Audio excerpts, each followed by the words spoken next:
Sor Marisol está conectada. Sor Marisol, ¿es de aquí de con ustedes o es de las hermanas novicias? De las hermanas novicias. Somos nosotras las novicias. Ok, ya pudieron entrar. Sí, licenciada. ¿Y lograron leer un poquito la sesión 3? Sí, licenciada. Cuéntenme, ¿qué captaron ahí? En primer lugar, yo quisiera un poquito, porque las madres no lo leyeron, porque parece que estaban ocupadas. Entonces, yo les estaba diciendo en la primera reunión, les estaba diciendo lo importante aquí en la dogmática, en la teología dogmática, lo importante que ha sido nuestro curso de introducción a la Biblia. ¿Por qué? Porque la teología dogmática es una rama de la teología sistemática, o sea, la que lleva un sistema, un orden, para luego aplicar la revelación. O sea, la teología sistemática es la que está desarrollada en la historia de la salvación, cómo se va desarrollando esa historia y cómo se va interpretando la revelación de Dios a través de la historia. Esa es la teología sistemática, lleva un sistema desde el principio, ¿verdad? Lleva un orden. Ahora, la dogmática surge de la teología sistemática o de la teología fundamental. Entonces, lo que estamos viendo aquí, por ejemplo, pues ya son dogmas de fe. Pero les decía en la primera parte que es muy importante que nosotros estos dogmas no los tomemos solamente como posturas de una estructura eclesial, sino que veamos cómo realmente del dato revelado, o sea, de la revelación, la manifestación que hay en la escritura, nosotros vamos a ver el desarrollo del dogma. Entonces, aquí tenemos mucho material para fundamentar el tema trinitario.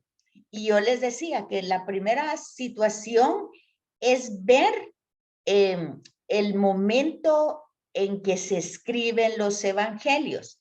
Y les hacía referencia del evangelio de Marcos, que desde su primer versículo ya está ahí claro que esta es la buena noticia de Jesús, ¿verdad? Pero ya lleva la parte del prefijo, del sufijo, sería Cristo, ¿verdad?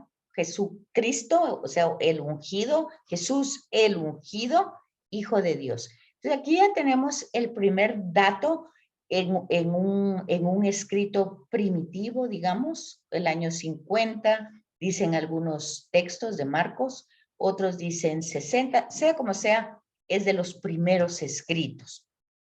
Luego tenemos a Pablo, ¿verdad? A Pablo que también nos va a hacer referencia, por ejemplo, la gracia de nuestro Señor Jesucristo, el amor del Padre y la comunión del Espíritu esté con ustedes. Ahí ya ven, eso se llama una doxología, ¿verdad? O sea, doxo es recto, es algo estrictamente recto, correcto, doxo, y luego doxología, logos, es un tratado bien desarrollado, sistemáticamente desarrollado, y si ustedes se recordarán, dijimos que las cartas de Pablo son incluso antes que los evangelios, y que la tradición oral ya iba transmitiendo algo que desde las primitivas comunidades, desde la comunidad apostólica, se va entendiendo. Bueno, si eso está claro, tanto el módulo 3 como el módulo 4, ustedes los van a ir captando de una manera fácil. Pero tenemos que partir del dato revelado, o sea, de la escritura, no de una postura de la iglesia, ¿verdad? Que quiere realmente poner una enseñanza. Espérenme un momentito, solo voy a decir que Claudio, está lloviendo. Ok, es que está lloviendo aquí con aire. Bueno, pues entonces no como una estructura de una religión, ¿verdad? Sino que vamos viendo toda esa formación y reflexión y actualización de la revelación de Dios que tenemos en la Sagrada Escritura. Bueno, entonces, ya eso se los había dicho en el primer momento. Entonces se dan cuenta ustedes que tienen una nota ahí del Evangelio de Mateo, pero yo les puse el ejemplo de Marcos y le pongo el ejemplo también hoy de la transfiguración. Ahí ya tenemos a dos personas, el Padre que revela que Jesús es su Hijo y les decía que va conectada con la pregunta que Jesús hace, ¿quién dice la gente que soy yo? Bueno, pues ya vieron ustedes que ahí hay distintas respuestas. Pedro dice algo, Jesús le dice que se lo ha revelado el Padre, pero Jesús sigue anunciando que sí es el Mesías, pero que su misión mesiánica lo va a llevar a padecer y a morir, ¿verdad? Y entonces aquí hoy la transfiguración responde a quién es Jesús de Nazaret. Es el Hijo amado, ¿verdad? Es el Hijo amado y en el Evangelio de Lucas se presenta que están hablando justamente de esa misión que va a llevar a sus últimas consecuencias. ¿Por qué todos estos enlaces, o como hoy dicen los jóvenes, y ustedes son jóvenes, los links, ¿verdad? Todas esas conexiones para que veamos de dónde sale después el dogma de la Trinidad, ¿verdad? O sea, cuando la iglesia toma una postura en un concilio, ya lo dijimos en un momento, es porque hay muchas versiones, ¿verdad? Hay quienes aceptan esto. Decíamos que una herejía tiene una parte de verdad, pero hay otra parte que está distorsionada. Entonces, ante esas herejías, que eran muy fuertes, porque no es que la tuviera una o dos personas, sino a veces eran hasta obispos, entonces eran personajes eclesiales que tenían otra manera de interpretar el dato revelado o la revelación de Dios. Entonces la iglesia pues tendría que tomar una postura absoluta, es decir, no, esto así se debe de interpretar, esto es así, pero basándose siempre desde el fundamento bíblico. Por eso, cuando nosotros vimos introducción, el módulo 2, introducción a la escritura, cuando vimos el módulo 1, historia de la salvación, cómo el amor de Dios se va presentando en acciones salvadoras, ¿verdad? Para la humanidad. Entonces, ahora vemos el módulo 3, ¿verdad? Que se introduce en esta fe, digamos, en la fe de la iglesia a través del Padre, del Hijo y del Espíritu Santo. Bueno, esto ya se los había dicho en el primer momento, pero como unos salían, otros no, y por eso lo repito ahorita. Y tanto el módulo 3 como el módulo 4, pues tienen que ver con concilios. Estos dos módulos tienen que ver con la cristología, con la pregunta ¿quién es Jesús? Y obviamente quién es Jesús, quién es María, y todo ese desarrollo histórico que se va haciendo a través de los concilios.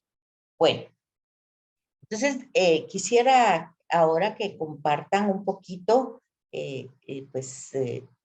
las hermanas novicias, qué fue lo que captaron de la lectura de esa sesión 3, para que lo compartan con las demás hermanas, porque ellas no lo leyeron, solo ustedes lo pudieron leer. Así es que somos todos oídos.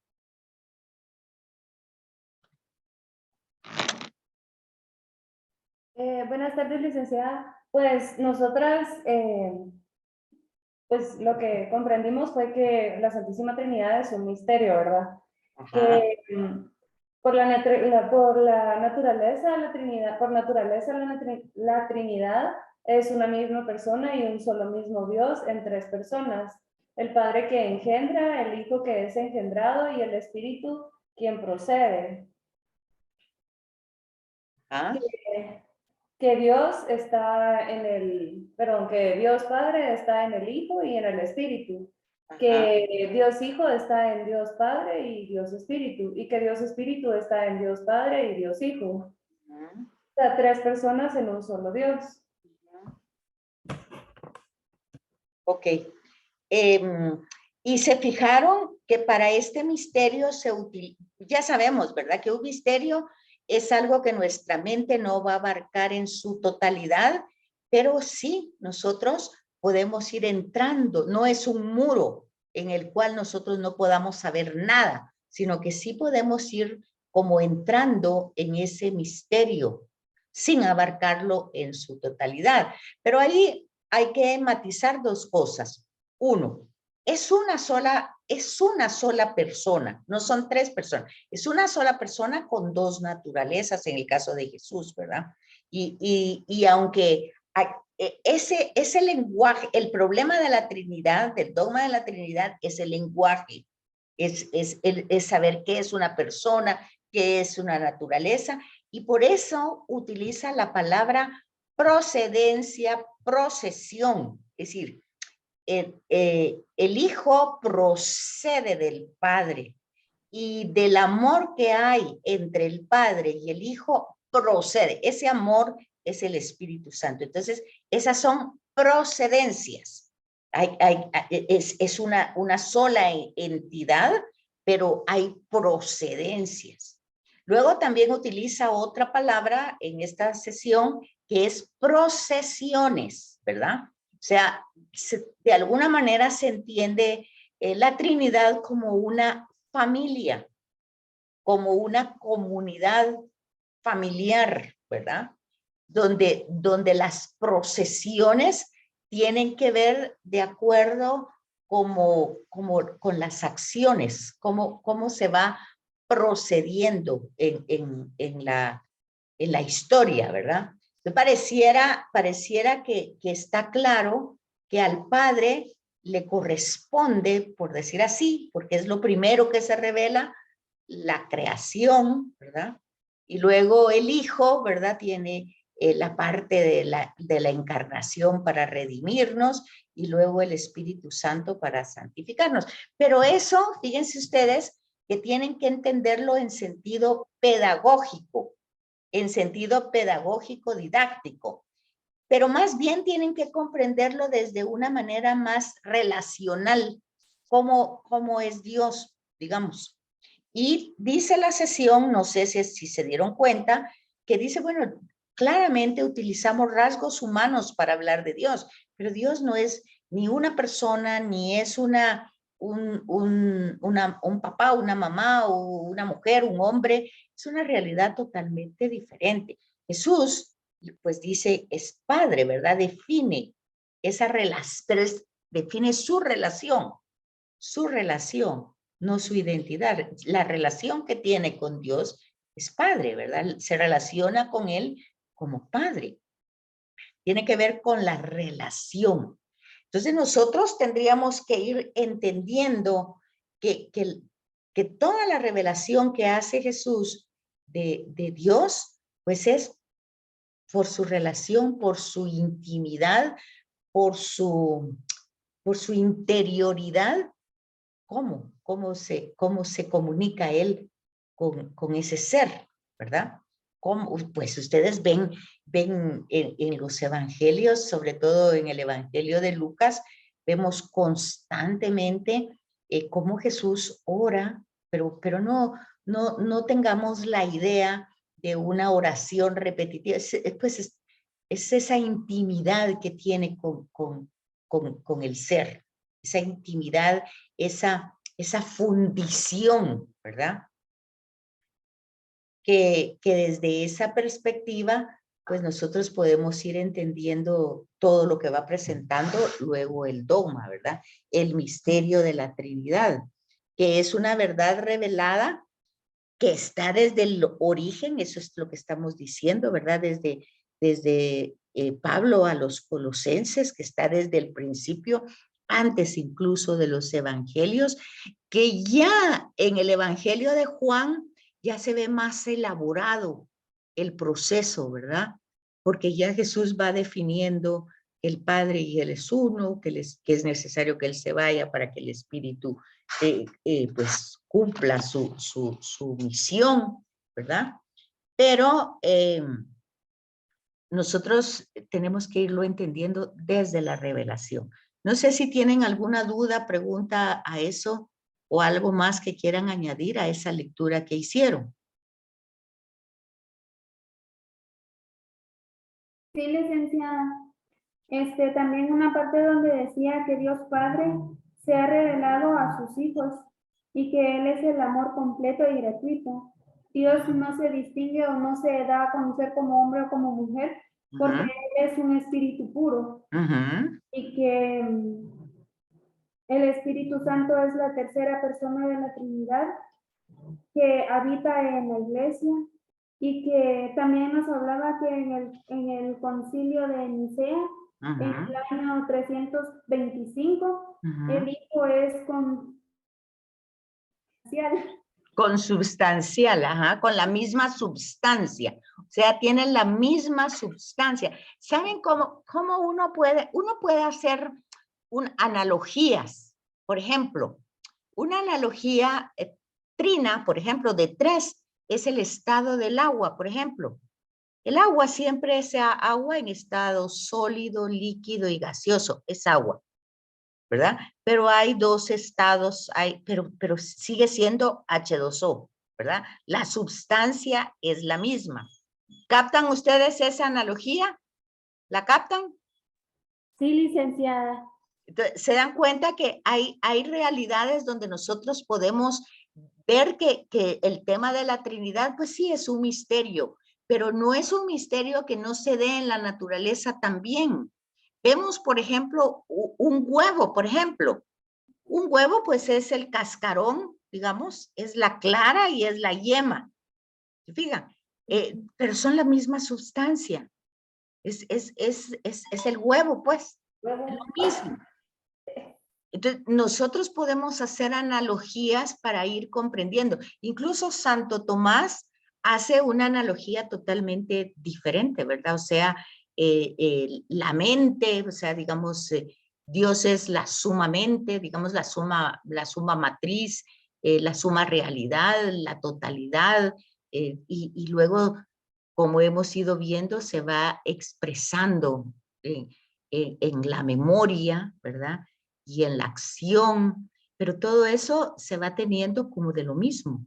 Entonces, una mente es tan sabia, tan absoluta, digamos que es, pues la utiliza Santo Tomás en palabras en latín, ¿verdad? Sumamente, la mente, la memoria, la práctica, todo eso vamos viendo la realidad trinitaria en muchas dimensiones, ¿verdad? No sé si tienen algo más que comentar. Licenciada, nosotros hace poco estábamos en torno a lo mismo de la Santísima Trinidad, estábamos leyendo Génesis en Abraham, cuando él recibe a los 3 hombres, pero nos dábamos cuenta que recibe a los 3 hombres, pero luego se dirige solo a uno. Entonces nosotros decíamos que tal vez era una alusión a la Santísima Trinidad. En el Antiguo Testamento hay alusiones, así como usted está diciendo, así se ha interpretado siempre. Por ejemplo, cuando en Génesis 1, hagamos al hombre a nuestra imagen y semejanza, por ejemplo. Ese es un himno litúrgico que ya lo vimos, y entonces ahí podría haber una alusión, más no una revelación, porque la revelación en el Antiguo Testamento tenemos muchas alusiones al Espíritu. El Espíritu de Yahvé revoloteaba sobre las aguas. Estamos viendo como un desdoblamiento, pero acuérdense que toda esa es un lenguaje que se utiliza pues para transmitir una revelación, una enseñanza. Entonces nosotros podemos ver alusiones en las cuales pues así como están viendo ahorita la de Abraham, ¿verdad? Pero también si se fijan, porque es lo que estamos hablando de cuando estudiamos Introducción a la Escritura, se dan cuenta que la tradición eloísta, ¿se acuerdan? Que estaba la tradición yavista, la tradición eloísta, la tradición sacerdotal y la deuteronomista, que se mezclaron, y ese relato a los que ustedes están haciendo alusión, podemos ver esa mezcla. ¿Por qué? Porque en un momento son 3 personas, luego son 3 ángeles, después es uno. Entonces, ahí lo que vemos es más que una alusión a la Trinidad, vemos lo que estudiamos. O sea, la mezcla de las tradiciones. ¿Qué significa eso? Que este relato estaba contado de muchas maneras y que el geógrafo, o sea, la persona quien lo escribe, pues viendo la riqueza de este relato, pues las mezcla, las yuxtapone, dijimos en su momento. Entonces, es importante que toda esa información que tuvimos en Introducción a la Biblia no la perdamos de vista, porque acuérdense que dijimos que si la perdemos de vista, hacemos decir al texto lo que el texto no dice. Entonces, es bien importante que se puede interpretar como alusiones, pero hay que ir a la nota de pie de página para ver exactamente si dice, pues ahí hay una mezcla de tradiciones, no sé, hay que ir a la nota de pie de página y no acomodarnos a dar nuestros comentarios, porque por eso estamos pues llevando un estudio sistemático, ¿verdad? Así en orden, para ir captando el tema. Bueno, eso en cuanto a lo que ya estudiamos. Ahora, en cuanto al concilio, aquí tenemos varios concilios. Tenemos el concilio de Nicea, el concilio de Éfeso y el concilio de Constantinopla. Casi que se dan en el año 325, en el otro creo que es en el 386 y el otro 400 algo. Entonces, en estos concilios es importantísimo esas discusiones que se daban, porque justamente el concilio de Nicea y el de Constantinopla van a tener como resultado nuestra confesión de fe, o sea, el credo, ¿verdad? Entonces, ya desde ese credo, nosotros ya podemos afirmar una sola cosa. Nosotros, o sea, la Iglesia Católica, y no sé si todos los cristianos, pero la Iglesia Católica, por ejemplo, pues su creencia, su fe está en un Dios trino. Eso ya es así como que la conclusión de los concilios. Cuando nosotros vamos a la celebración eucarística y decimos, bueno, vamos a hacer nuestra proclamación de fe. Ahí va. Eso fue algo que se proclamó en el 325 y nosotros seguimos diciendo, así es. Así es. Ahora, cuando nosotros tenemos otros movimientos cristianos que no tienen pues esa interpretación, pues ¿qué hace la Iglesia Católica? Pues respeta esas posturas, ¿verdad? No es que los discrimine, no es eso, sino que respeta el hecho de que, bueno, si lo entienden de otra manera y se han separado de la Iglesia universal, que es la católica, pues entonces la Iglesia respeta. Pero casi, hay algunos movimientos que dicen ser cristianos, pero que no aceptan o no tienen pues el sentido de que Jesús sea Dios verdadero, ¿verdad? Nosotros en la confesión de fe decimos que sí, creemos en un solo Dios Padre, un solo Dios, fíjense. O sea, el monoteísmo sigue totalmente siendo nuestra confesión de fe. Pero ahí vamos desarrollando cómo es que ese Dios único, pues luego de ese Dios único procede, ¿verdad? Y en la confesión de fe decíamos claramente que Jesús es engendrado, no creado, de la misma naturaleza que el Padre. Y ahí viene lo que ustedes están diciendo hace un ratito, ¿verdad? Pues la misma acción del Padre es la misma acción del Hijo y la misma acción del Espíritu, porque el problema es definir el hecho de persona, ¿verdad? Porque aquí estamos hablando de más que de persona, estamos hablando de sustancias. Pero luego más adelante se va a identificar pues la persona y vamos a decir que sobre todo cuando hablamos ya de Jesús encarnado, ¿verdad? Ya ahí vamos a hablar la segunda persona de la Santísima Trinidad, que se encarna. Entonces, fíjense que esto tiene una suma, pero una importancia máxima, la encarnación. Porque si nosotros tenemos, y esto tiene que ver con el motu propio que les compartí del Papa, ¿verdad? Del Papa Francisco. Dice el Papa Francisco, no, es que nosotros no vamos a una Eucaristía, a un recuerdo, a una escenificación, a un no, nosotros vamos al encuentro con una persona, a ese encuentro con esa persona. Pero ese encuentro con esa persona sintetiza todo.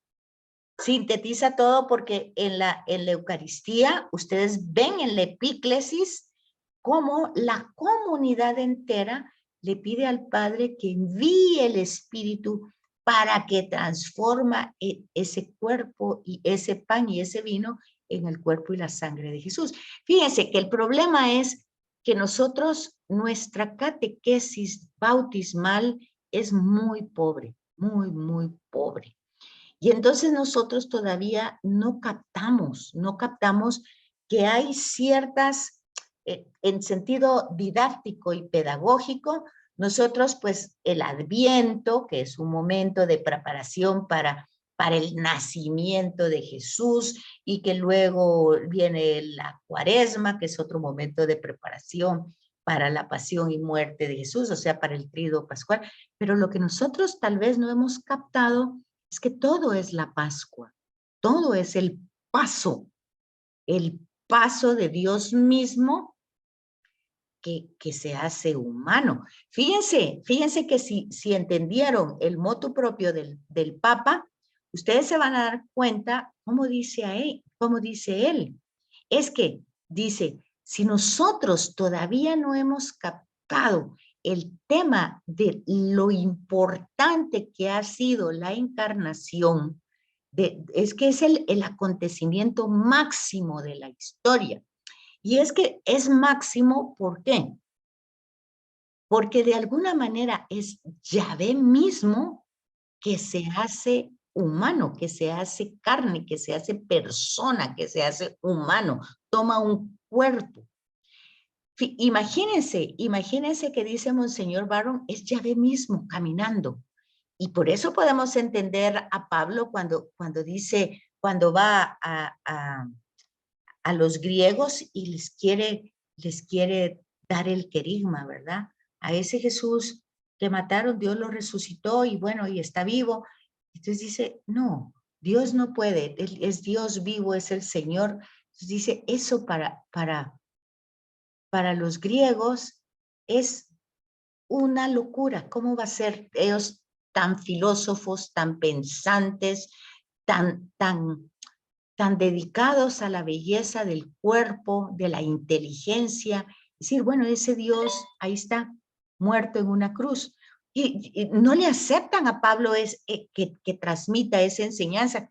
Y vean, ese es un problema que no se le dio a Pablo. Los concilios es por eso. Porque realmente no hay una comprensión absoluta del hecho de que Dios mismo se encarna en la historia.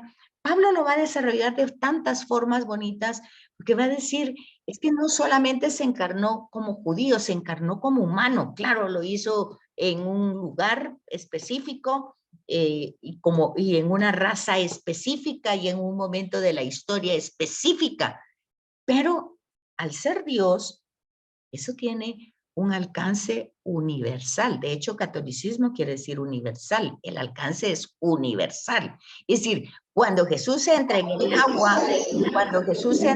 agua del Jordán, pues es que es todas las aguas del universo, todas las aguas, ¿verdad? No solo es el agua, porque es Dios. Cuando Jesús, cuando toma el cuerpo de María, pues es el cuerpo de la humanidad entera. Entonces, fíjense que esa dimensión universal de la encarnación, no sé, tal vez todavía la tenemos puesta como en momentos pedagógicos o didácticos, ¿verdad? Como que celebramos el nacimiento para Navidad, como que la muerte para la Cuaresma, la Pascua, pero no hemos captado que el movimiento es totalmente, absorbe todo el hecho. Yo creo que en los primeros momentos de la historia, cuando se hicieron estos concilios, sí se comprendió así. De hecho, por eso se divide la historia antes de Jesús y después de Jesús. Vean ustedes que, por ejemplo, ayer se celebraba pues un santuario mariano. Y el sacerdote explicaba cómo en Roma hay 5 santuarios sumamente importantes en lugares paganos.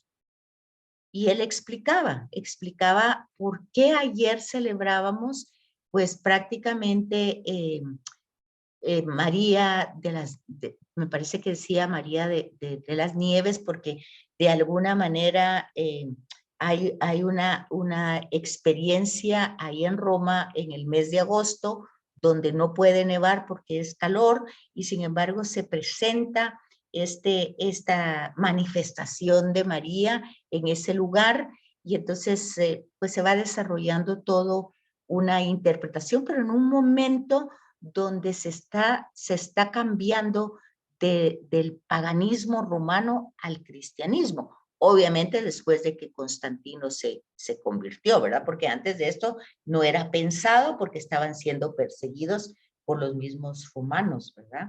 Entonces él explicaba cómo luego, ya con la conversión de Constantino, está la otra basílica, la de San Pedro, claramente el lugar donde muere Pedro. Luego hay una de San Pablo, que dice, donde muere Pablo decapitado, y parece que la cabeza rodó, y en los lugares donde fue tomando, pues hubo también ciertas manifestaciones, y ahí está la Basílica de San Pablo, la Basílica de San Pedro, la de María, la de Letrán, ¿verdad? Que se celebra el 9 de noviembre, y la de San Miguel Arcángel. Dice que son los 5 santuarios importantes que pasaron del paganismo al cristianismo. Entonces, es importante entender todo esto, porque estas cosas se dan en siglos posteriores, posiblemente en el siglo IV, en el siglo V, después de la conversión de Constantino. Pero estamos viendo todo ese proceso histórico, y a veces cuando la gente dice, no, es que ahora ya, por ejemplo, en la Navidad ya se tomó otro enfoque del árbol de Navidad. Bueno, todos fueron celebraciones paganas que se cristianizaron, y el temor hoy es que no hemos hecho bien nuestro trabajo y ahora me están volviendo a ser paganas. Es decir, algo no hicimos bien a través de este tiempo, y en lugar de cultivar y desarrollar ese querigma, esa celebración, ese júbilo de Dios que entre en la historia, que se encarne en uno de nosotros, que es la máxima acción de amor de Dios en la historia de la humanidad. Entonces, como que no lo hemos entendido, no lo hemos podido transmitir, ¿verdad? Y al no poderlo transmitir de una manera, con un lenguaje adecuado, donde nosotros descubramos que no es algo tan absurdo, sino que forma parte de muchas realidades donde hay una sola sustancia y hay 3 realidades, ¿verdad? Como el agua, ya les digo, es distintos estados, pero es la misma sustancia. o como podemos ver el huevo y podemos ver otras realidades que son de esa misma manera, ¿verdad? Podemos ver, por ejemplo, en nuestra humanidad, ¿verdad?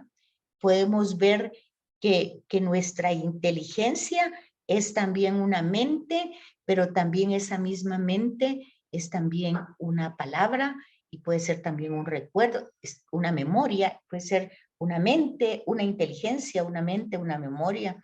En fin, hay muchas maneras. O cuando nos enseñaban en el colegio que el cuerpo está dividido en cabeza, tronco, o sea, siempre está en esa parte tripartita, pero no significa que esté dividido. Es una manera pedagógica de hablar, ¿verdad? De hacer comprender el misterio. Bueno, y así nosotros lo que necesitamos es hacer accesible. No es tan solo creer, porque esa es una fórmula de fe que fue creída, fue trabajada en el 325, pero ahora nos toca a nosotros hacerla accesible, primero, a nosotros mismos, asimilable, que la comprendamos y la asimilemos, y luego que la transmitamos de una manera sencilla porque realmente no tiene que ver con tanta complicación. Entonces, fíjense que, por ejemplo, aquí en esta sesión que se va presentando las acciones de Dios en el Antiguo Testamento del Padre, del Hijo, ¿verdad? Jesús se ha reveló a Dios como el Padre, y luego tenemos el Espíritu Santo, que también ya lo hablamos, pero dice, ¿cómo expresa entonces la fe, la iglesia? ¿Cómo expresa este tema trinitario? Bueno, pues en el primer concilio, ahí dijimos, el Hijo consubstancial, con la misma substancia. Fíjense que, por ejemplo, cuando en la Eucaristía, en la epíclesis, la substancia dice transubstancia. Fíjense las palabras, oigan las palabras. Aquí en Concilio de Nicea habla de consubstancia, con la misma substancia. Ahora, cuando nosotros en la Eucaristía se hace la transubstanciación, o sea, la substancia del pan cambia, transubstanciación. Hay una ¿verdad? Un movimiento, por decirlo así. En cambio, en Nicea, nosotros tenemos consubstancia, con la misma substancia. Luego, en el Concilio de Constantinopla, que decía es el 381, pues entonces ahí hay una añadidura más, un plus, ¿verdad? Y lo que decíamos, que el Hijo es el unigénito, ya entra otra palabra, unigénito de Dios, ¿verdad? Engendrado, no creado. O sea, es en la misma, lo que hablábamos, entra la otra palabra, la procedencia, procede de la misma naturaleza que el Padre. Es una procedencia. Entonces ahí vemos que no ha sido creado, sino que de esa misma procedencia ha sido engendrado, ¿verdad? Y desde siempre, o sea, su existencia ha sido siempre, porque es Dios, es lo mismo, ¿verdad? Por eso habla de Dios, luz de luz, Dios verdadero, de Dios verdadero, ¿verdad? La consubstancia. Entonces, solo es reflexionar, meditar un poquito en las palabras, procesión, procedencia, consubstancia, y darnos cuenta que el dogma de la Trinidad ha sido pues parte de ha sido algo que se reveló en la Escritura desde el principio, y que si nosotros, pues justamente católicos, pues nosotros entendemos la encarnación como el máximo acto de amor de Dios entrado en la humanidad. Ahora, por supuesto que habrán otros enfoques. Bueno, pues eso fue innecesario y accidental. Al final nada cambió. porque igual, ¿qué fue lo que cambió? Tanto sufrimiento, tanto dolor y mucha gente dice, estamos peor que antes. Ok, esa no es nuestra fe. Nosotros no estamos peor que antes. O sea, de alguna manera la historia se va desarrollando, pero se tiene que seguir teniendo esa mirada en un Dios que tiene un proyecto salvador de la humanidad y que de alguna manera, pues eso es lo que tenemos en la revelación, no podemos usar la palabra necesitando, porque Dios no necesita, pero realmente el hombre, el ser humano, está llamado por vocación, no por imposición, está llamado para colaborar en ese proyecto salvador si es que cree en él, ¿verdad? Porque es una propuesta, no es una imposición. Si cree que ese Dios, que es uno solo, pero que se manifiesta en la historia de diversas maneras, su amor se ha manifestado, se ha revelado de formas diversas, pues entonces el ser humano que cree en eso, pues por vocación, porque su llamado viene desde adentro, pues le corresponde responder a ese proyecto, no por imposición, ¿verdad? Entonces, esa creencia, pues, es la que ha suscitado en la iglesia doctores, santos, que lo han creído y se han puesto al servicio del proyecto, ¿verdad? Pues hoy, mañana, estamos pues Santo Domingo de Guzmán, ¿verdad? Se pone a la disposición del proyecto con formación, ¿verdad? Formación, estudio, meditación, contemplación, pues son los predicadores, ¿verdad? La orden de predicadores, de enseñar. Francisco de Asís, un poquito de la misma época, pues tendrá pues el tema de la pobreza evangélica, que se pone desde ese carisma, ¿verdad? Por eso se llaman carismas, porque son signos de cómo comprendemos ese misterio trinitario y nos ponemos al servicio de la Trinidad entera. De hecho, el saludo que se hace al iniciar la Eucaristía es eso, ¿verdad? El amor del Padre, ¿cómo es? Ahorita se me olvidó. El amor de nuestro Señor Jesús. ¿Cómo es? Ya se me olvidó ahorita, se los acabo de decir hace un ratito. Bueno, el misterio inefable se haya insinuado, como ustedes bien dijeron, desde el Antiguo Testamento. Pero ya en el Nuevo se aclara totalmente, sobre todo con el tema de Mateo, que era pues la cita que está ahí, pero no es la única. Hay muchas citas en el bautismo, por ejemplo, ¿verdad? Y tenemos en Marcos, que aunque es muy esquemático, pero ahí está la escena totalmente desarrollada, que es es el primer evangelio que se escribe. Bueno, esto era, les dije que como es tema de concilios, de dogmas, y que básicamente nosotros lo que necesitamos es como una comprensión sencilla, pues es lo que tenemos, no hay unas diapositivas para la sesión 3, ¿verdad? Pero tienen ustedes material de lectura, por ejemplo, hay mucho bibliografía aquí y lecturas complementarias.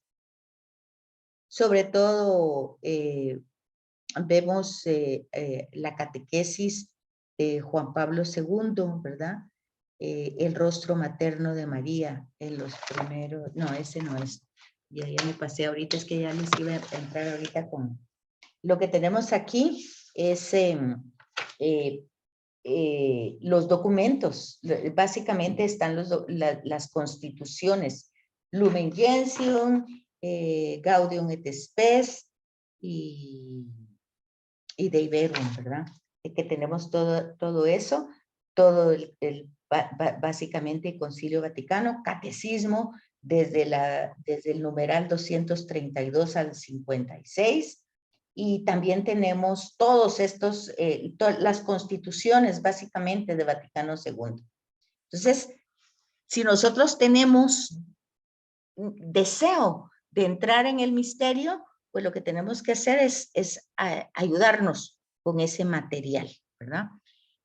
Bueno, ya la próxima semana, si Dios permite, estamos entonces con la sesión esta 4. Y ahorita rápidamente pues vamos a pasar a nuestro otro módulo que también tiene que ver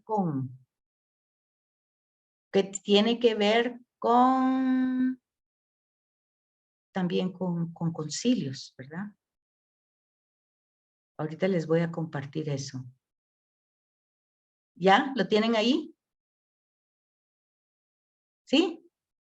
María, Madre y Virgen, la fe de María. Sí, licenciada. Ok.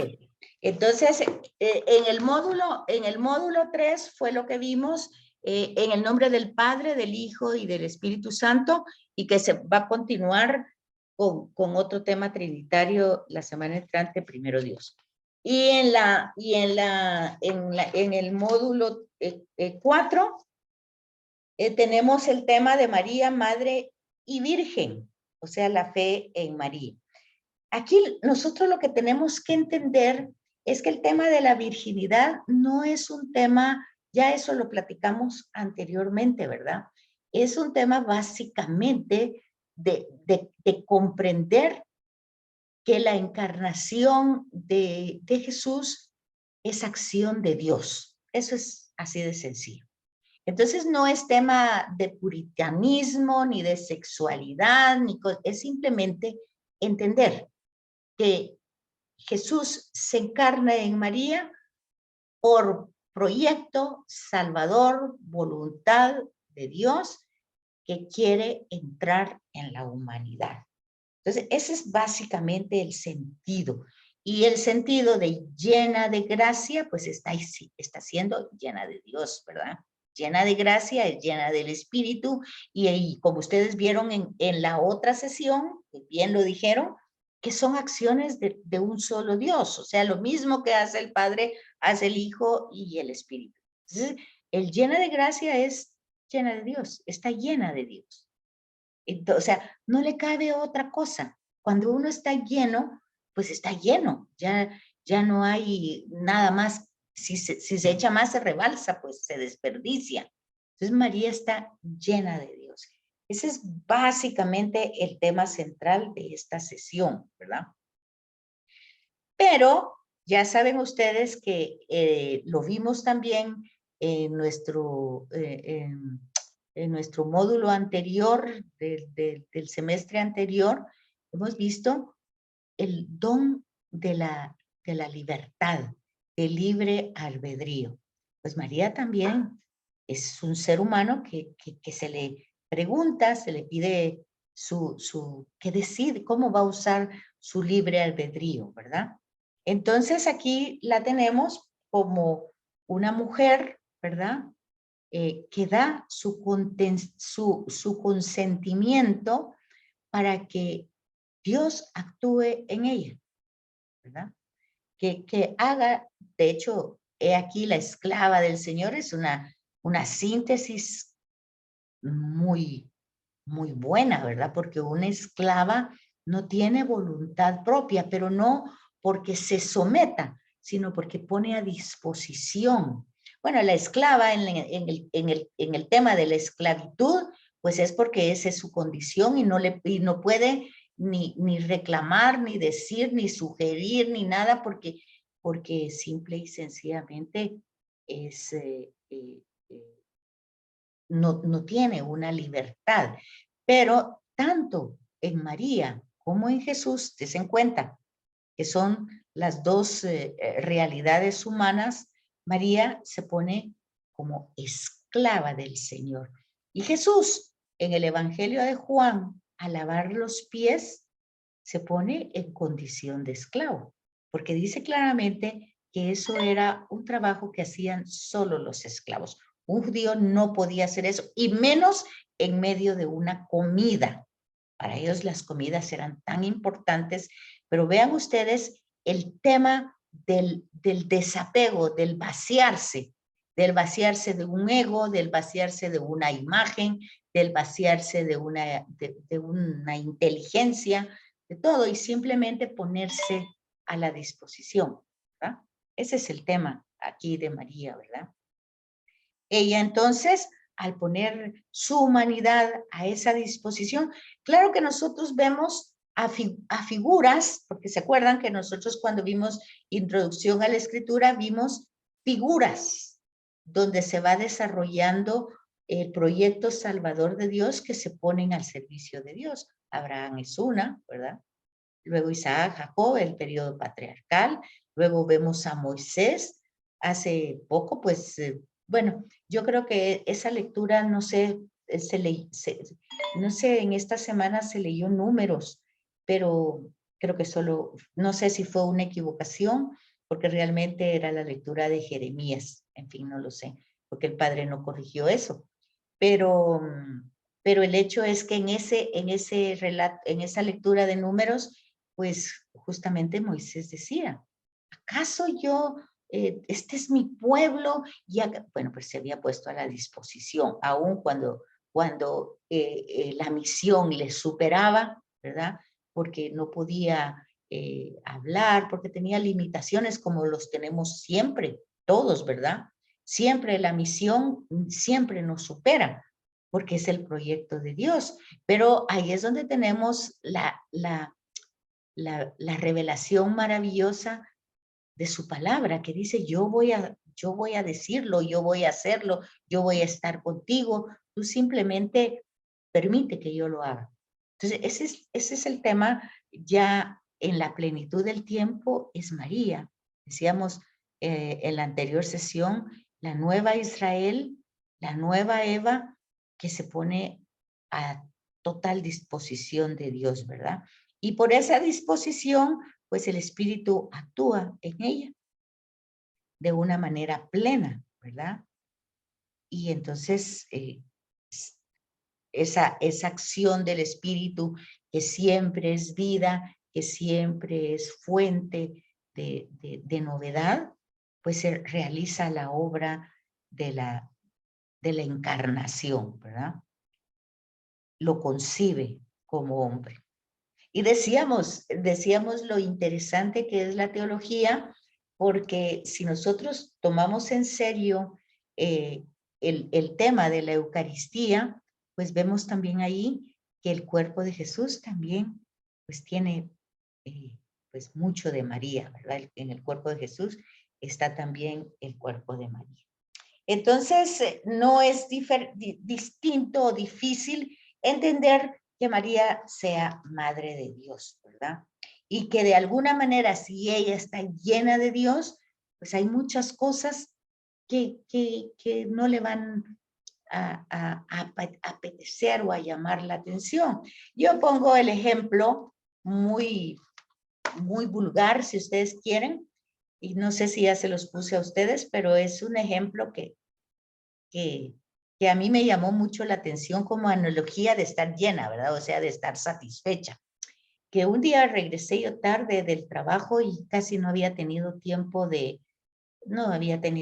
ni posibilidades de comer casi de todo el día. Entonces yo traía un hambre muy grande. Así como que cuando uno dice, de veras, me estoy muriendo del hambre, pero gracias a Dios sabía que llegaba a la casa y había alguito para comer. Bueno, pues tosté unas tortillas, hice unos mis huevitos muy ricos y volteé un poquito de frijoles, ahí tenía queso, crema, y miren, con una taza de café yo daba gracias a Dios de estar comiendo tan rico, comí delicioso, quedé satisfecha y tal vez eran como las 5 de la tarde cuando comí. Y entonces quedé feliz y contenta, agradecida con Dios. Como a las 6:30 me llama una amiga y me dice, ay, mira, acompáñame, fíjate que tengo una cena muy importante en un hotel. Ay, le dije yo, acompáñame, me dijo, no quiero ir sola, acompáñame. Bueno, le dije yo, te voy a acompañar, pero yo ya cené, pues yo no, va a haber cosas muy ricas. Sí, pero yo ya cené, ¿y qué comiste? Pues le conté, ¿verdad? Lo que ya les dije a ustedes. El hecho es que la acompañé a ella al hotel y sí, habían cosas deliciosas y yo las miraba y no me daba pero ni ganas de probar. Decir, mira, probá, esto es delicioso, está re rico. Y yo estaba tan satisfecha y estaba tan feliz de haber comido lo que comí en el momento que lo comí, como lo comí, que yo no tenía deseos de comer nada más. Y entonces yo decía, pues algo así pasa en la parte ya visto teológicamente. Pues María estaba tan llena de Dios, tan satisfecha de estar ella en esa relación tan íntima, lo cual no significa que ella lo pudiera entender todo y que todo, sino que simplemente su confianza donde estaba, su mirada donde estaba ubicada, ¿verdad? En el amor de Dios. Entonces era como va a decir Pablo más adelante, ¿verdad? Pues puede tener muchos problemas, pero nunca va a estar pues ni destruida, ni angustiada, puede estar siendo perseguida o puede estar sufriendo o puede estar entre circunstancias muy dolorosas como las tuvo, pero el Evangelio no dice, no describe, pero hace una síntesis muy sencilla y muy verdadera. Guardaba todas esas cosas en su corazón y las guardaba, pero no para tenerlas ahí con resentimiento, sino para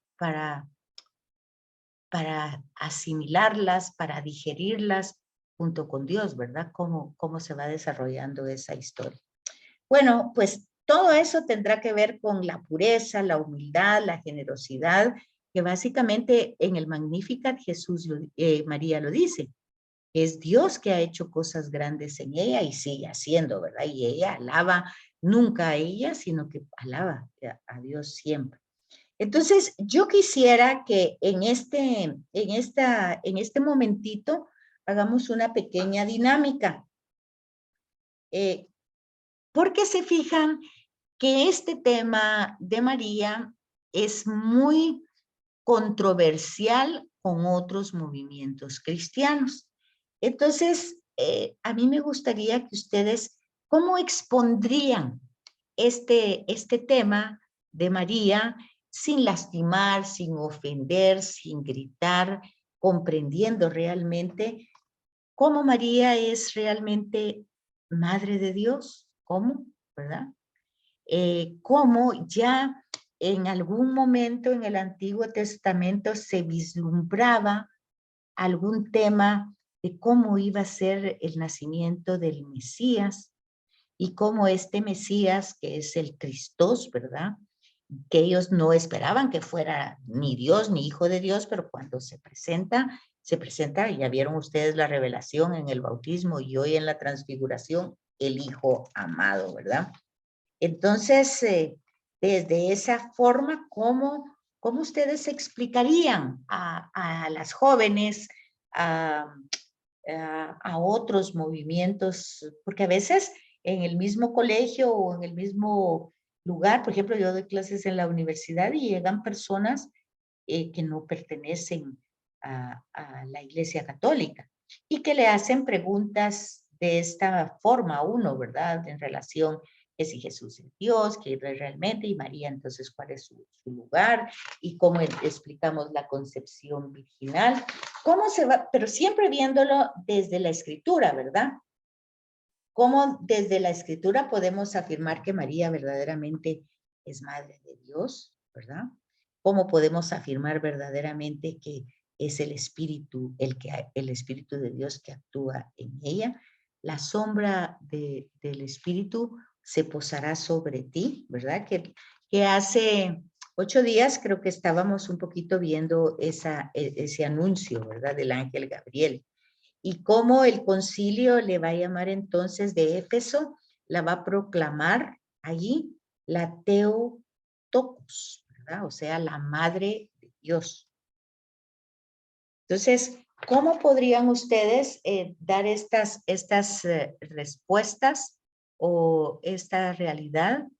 ¿Cómo es que esa forma de estar llena de gracia, pues hace que el tema de mantener esa relación íntima con Dios, pues de alguna manera, aunque el Evangelio va a mencionar que Jesús tenía hermanos y que llegó ahí, que ya se ha explicado muchas veces que en la forma como se desarrollaban esos clanes, pues las familias eran consanguíneas y no era como hoy que tenemos esa división de hermanos, cuñados, primos, primos hermanos, sobrinos, sino que todos pues formaban parte de la misma tribu, ¿verdad? Todo eso históricamente se va desarrollando después. Entonces me gustaría muchísimo que tuvieran unos 5 minutos o son las 4:05. ¿Cuánto quieren? ¿5 minutos o menos o más? Para que ustedes hagan, de cada grupo de ustedes, el grupo de las hermanas aspirantes, de las hermanas postulantes, de las madres y de las hermanas novicias, que hagan esa reflexión y que de alguna manera me lo presenten. ¿Cuánto quieren? ¿5 minutos? ¿10 minutos? ¿Cuánto quieren? ¿En cuánto tiempo lo hacen? Licenciada, disculpe, ¿podría volver a dar la información? Lo que pasa es que salimos, no sé qué pasó, nos sacó. Sí, miro yo que está pasando eso, ¿verdad? Ok. Bueno, que lo que necesito es que organizar, así como digo, las hermanas aspirantes, las hermanas postulantes, las madres y las hermanas novicias, y que entonces comenten cuáles son los principales argumentos que presentan los otros movimientos cristianos en relación a este dogma mariano, que más que ser un dogma mariano es un dogma cristológico, pero que desemboca al responder quién es Cristo, ¿verdad? Y al hablar de Nicea, en Constantinopla y en Éfeso, en relación a la respuesta ¿quién es Cristo? Pues también tiene que ver con la madre. Entonces María, madre de quién es, ¿verdad? Y vemos en el concilio que se desarrolla ese tema de que ella es la Theotokos. Pero otra vez lo que estamos diciendo, no se trata de ver una postura de la iglesia que quiera imponerse, sino parte del dato revelado. Entonces yo quisiera que ustedes, a partir del dato revelado, ustedes hicieran esta presentación, cada grupo de ustedes, de estos dos temas. Aquí están. Esta, María, Madre y Virgen, es la concepción, que lo vimos con el anuncio hace 8 días, y su conservación llena de gracia. ¿Cómo lo harían ustedes? Ahí lo tienen en el material del manual que tienen. Ahí lo tienen. ¿Cómo se puede uno acercar, verdad, a esas realidades que son dogmas de fe, pero que nosotros debemos comprenderla y asimilarla? ¿Les parece? ¿Sí lo captan? Sí, licenciada. ¿Cuánto tiempo quieren? ¿5 minutos? ¿10 minutos? ¿Cuánto quieren? Ahí tienen, en el manual tienen el desarrollo de eso, solo lo tienen que leer con atención. ¿Cuánto quieren? ¿5 minutos? ¿10 minutos? 7 minutos, licenciada. Ni 5 ni 10, 7, va, está bueno, 7. Que se lo pague. Bueno, bueno, entonces aquí las espero, pues.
Bueno, ¿cómo vamos?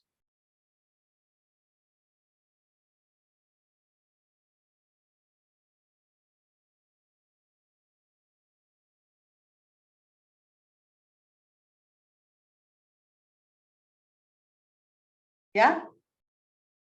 ¿Hay algún grupito que quiera compartir ya lo que...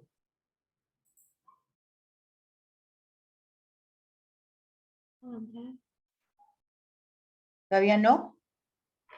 Licenciada, ¿usted nos regalaría un minuto más? Sí, yo les dije 10, pero ustedes pidieron 8. Yo soy puntual. Gracias. Bueno, Chao, no sé, ni me di cuenta.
ya estamos.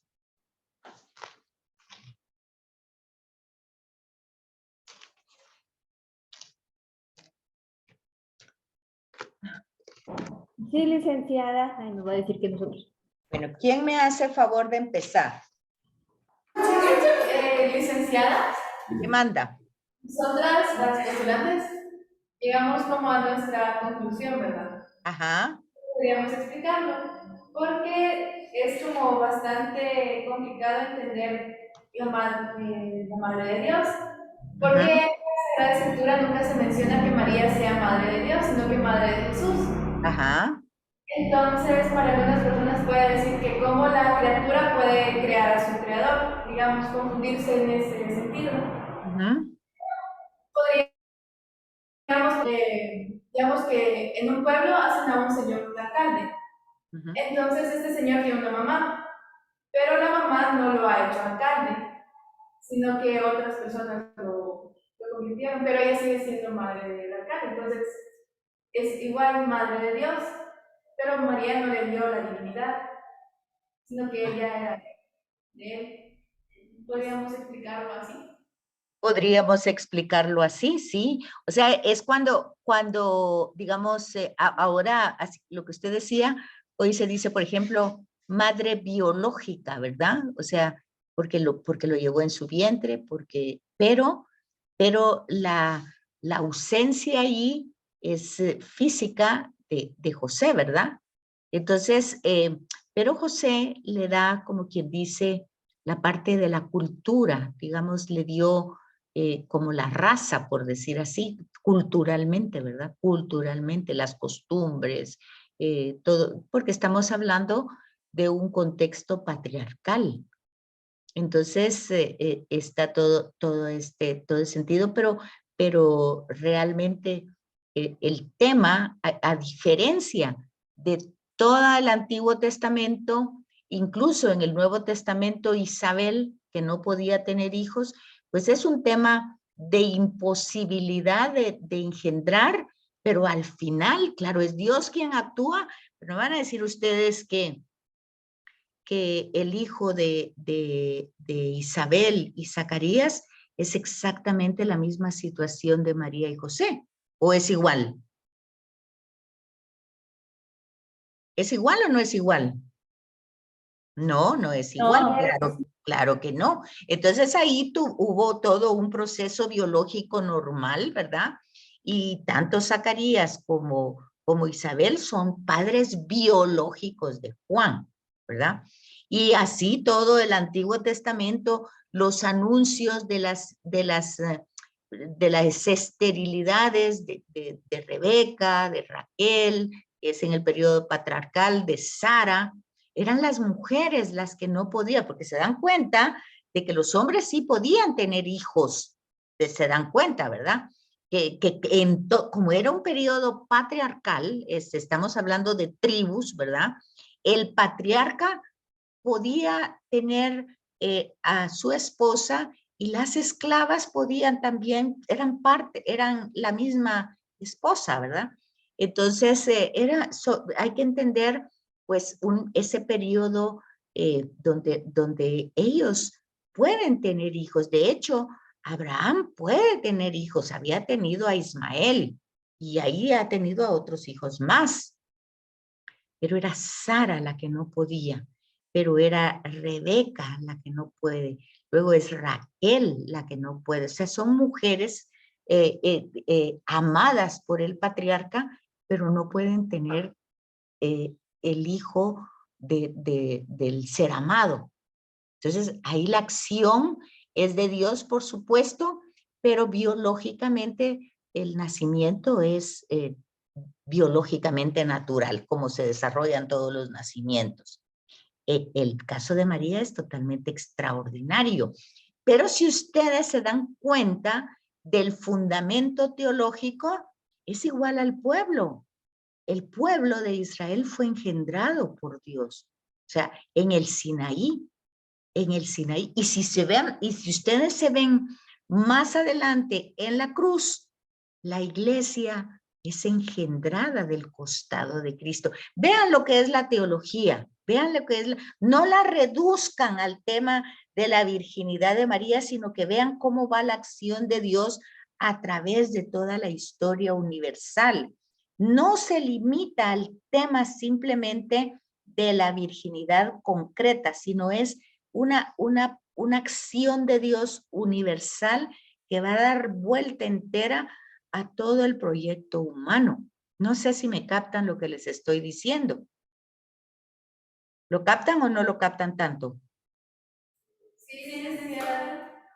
¿Se fijan? Entonces es más allá, ¿verdad? Más allá. No, hay muchas anunciaciones y hay muchas esterilidades, pero todas se desarrollan, por supuesto, desde la acción de Dios, pero todo se desarrolla biológicamente como es. En el caso de María es extraordinario, pero no es único, en el sentido que el pueblo así se engendró, que la humanidad así también, y todo, y la iglesia también se va desarrollando del costado de Cristo. ¿Y cuál es la comunidad eclesial que se forma? Pues la que está a los pies de la cruz, María, Juan, las otras Marías. Bueno, ahí está. Entonces, tienen que tener esa visión más así, más común, no solo quedarse en el relato literal del texto, sino conectar con otras, ¿qué dijera yo? Otras revelaciones que se van dando desde el Antiguo Testamento. Pero muy bien, muy bien. ¿Alguien más?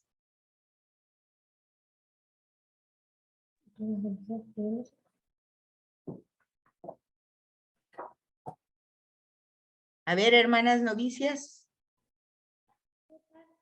Elsa. Abrieron su micrófono, pero no las escucho.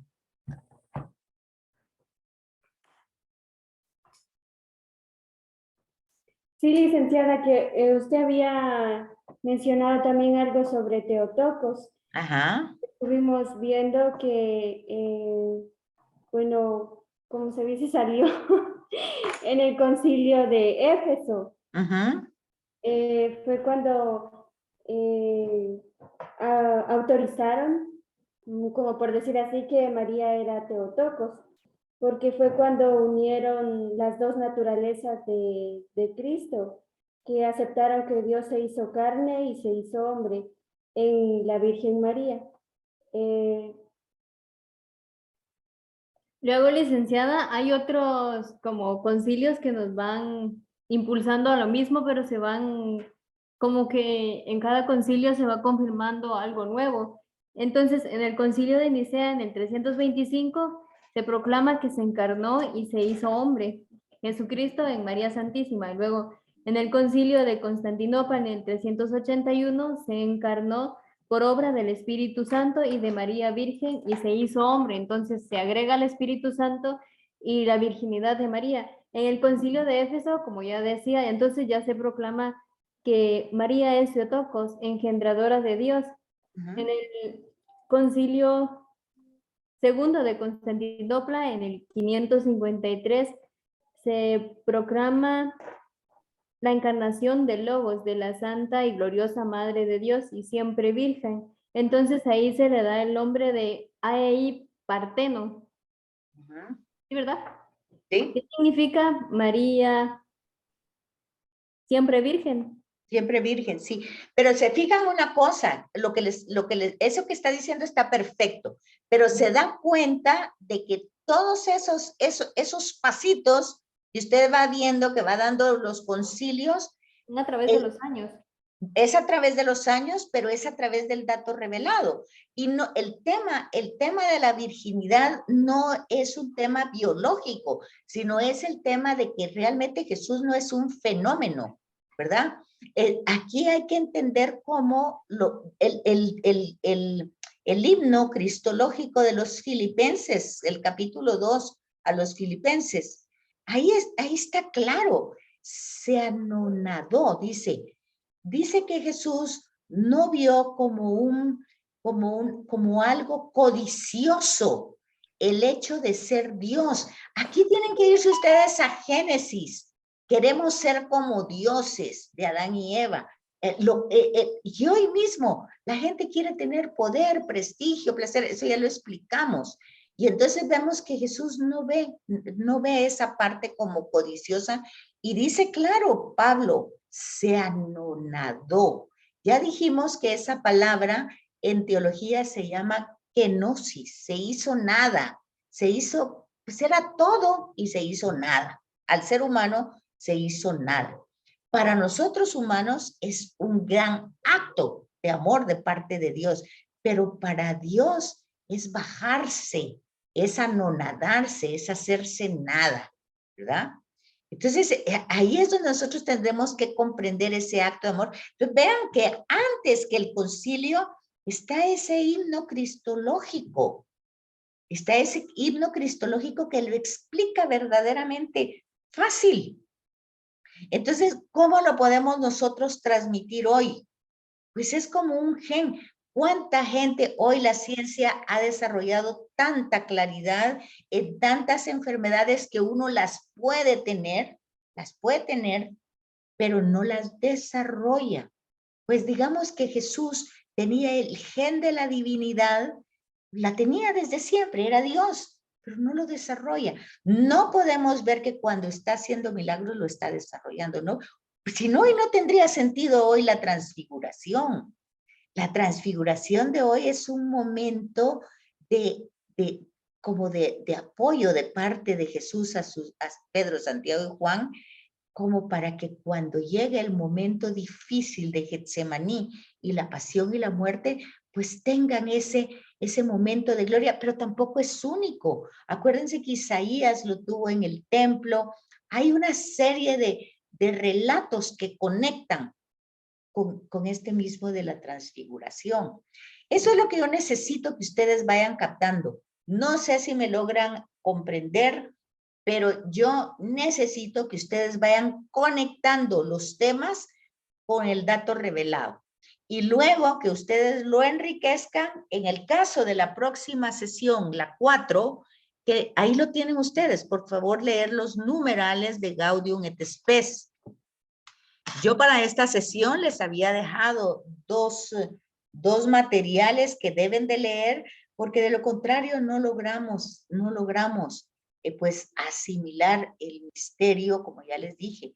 No es que lo vamos a comprender en su totalidad, pero justamente la iglesia se esfuerza de querérnoslo hacer como accesible, pero para eso necesitamos leer, ¿verdad? Leer el material que existe, los documentos, prácticamente para la sesión dentro de 8 días, que sigue siendo en el tercer módulo, el misterio de Dios Trino, pues necesitamos leer las constituciones, pero no todas. Ahí en el manual tienen los números, tienen también el catecismo de la iglesia y también, por supuesto, tienen el dato revelado de los evangelios. Entonces, por favor, yo quisiera que sí lo lean para que haya más participación, ¿verdad? Y podamos comprender, no como una exigencia de pasar el módulo y sacar 100, sino de tener la comprensión, que se vayan complementando los módulos anteriores, vayan teniendo esa continuidad. Se dan cuenta que estos dos módulos tienen que ver con Cristología, tienen que ver con la Trinidad, tienen que ver con Dios, están conectados. Y los dos anteriores también estaban conectados. Entonces les encargo un poquito de lectura. Ahí tienen ustedes que en el módulo 4, los dos módulos 4, que diga el 3 y el 4, nos toca la sesión 4.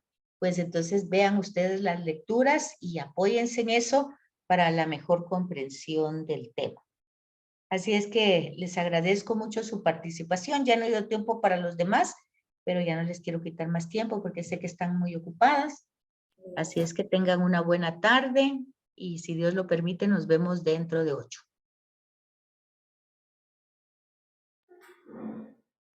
Feliz tarde, licenciada. Muchas gracias. Gracias, Igualmente. licenciada. Feliz tarde. Igual para ustedes, cuídense mucho. Gracias.